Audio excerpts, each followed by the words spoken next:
விடை இருக்கும் என்பது உண்மை என்பதனாலே தேவையற்ற பாடல்கள் என்று கருதுவதில் கூட தேவையான செய்திகள் ஏதாவது ஒன்று இருக்கும் என்பதுதான் அசைக்க முடியாத கருத்து. சந்தத்தில் மூழ்கணும். கவிதை பித்தர் சொன்னார் பாருங்க, அந்த சந்தத்தில் மூழ்கணும்னு.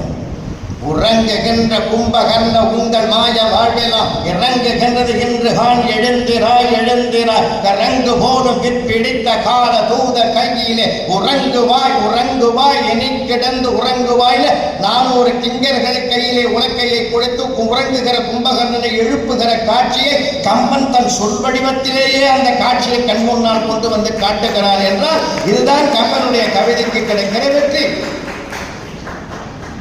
அதாவது பாடல்களுடைய அழகு இன்னைக்கு நம்ம கொண்டு போய் சேர்க்கணும். இளைஞர்களுக்கு நிறைய செய்திகள் அதில் கொட்டி கிடக்குது. ஒரு இளைஞர்கள் எப்படி இருக்க வேண்டும், ஒரு தாய் எப்படி இருக்க வேண்டும், ஒரு தந்தை எப்படி இருக்க வேண்டும். சில இடங்களுக்கு கம்பன் நம்மளை அப்படியே அழைச்சிட்டு போயிடுவான் சார், குடும்பத்துக்குள்ளே கூட்டிட்டு போயிடுவான். தசரதனுக்கும் கைகைக்கு நடக்கிற உரையாடல் உங்கள் எல்லாருக்கும் தெரிந்தது. ஒரு இடத்துல நம்மை நாமே கரைச்சிடுவோம், ஐயோ இப்படி நம்ம பிரச்சனைகள் வந்துட்டுதே. கண்ணே வேண்டும் எனினும் ஈய கடவேன் என் உள்நேர் ஆக வேண்டினும் இன்றே உனதன்றோ பெண்ணே வன்மை கேகையன் மானே மண்ணே கொள்ளி மற்ற ஒன்றும் அற என்றான்னு ஒரு சக்கரவர்த்தி தன் மனைவியிடத்தில் கெஞ்சுகிற காட்சியை அந்த கொஞ்சம் தமிழிலே அழகாக சொல்றோம். அதை கொண்டாந்து பார்க்கலாம். இன்னைக்கு ஒரு சேர் போட்டு வீட்டுக்குள்ளேயே கணவன் உட்காந்துங்கிறான், ஒய்ஃபு சொல்லுது, ஏங்க நான் வெளியில போறோம், உங்களுக்கு என்ன வேணும்? அதை விட எனக்கு என்னடி வேணும்?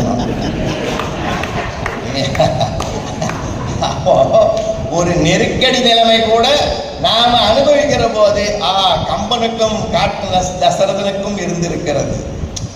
அப்படி ஒரு மனம் தானே சார் மனிதனை தீர்மானிக்குது. இதெல்லாம் நம்ம நிறைவில் நான் பேச தயாராக இருக்கிறோம். இந்த அரங்கம் ரொம்ப அருமையான ஆண் ரவிந்தடங்கிய கொள்கை சான்றோன்னு சொன்ன ஒரு அவையாக நாங்கள் கருதுகிறோம். இந்த அரங்கத்தை பொறுத்தவரை என்னுடைய பார்வை ஒவ்வொருவரையும் ஒரு பாராளுமன்ற உறுப்பினராக நான் கருதுகிறோம். ஒரு பாராளுமன்ற உறுப்பினர் 6 தொகுதியில தேர்ந்தெடுக்கிறார். 6 தொகுதியில் ஒரு பாராளுமன்ற உறுப்பினர். ஏன் இதை சொல்றேன்னா, ஒருத்தர் எழுந்து போனாலும் 6 தொகுதி போன மாதிரி எங்களுக்கு கொடுப்பாங்க. அதனால எங்க பட்டிமன்றம் ஜெயிக்கிறது எங்களால இல்லை, அது உங்க கையில தான் இருக்குது. உங்க கையில தான் இருக்குது. படப்பை பக்கத்தில் கரசங்காலில் மகா சிவராத்திரிக்கு சசிகுமார், விஜயகுமார் நாங்கள்லாம் போய்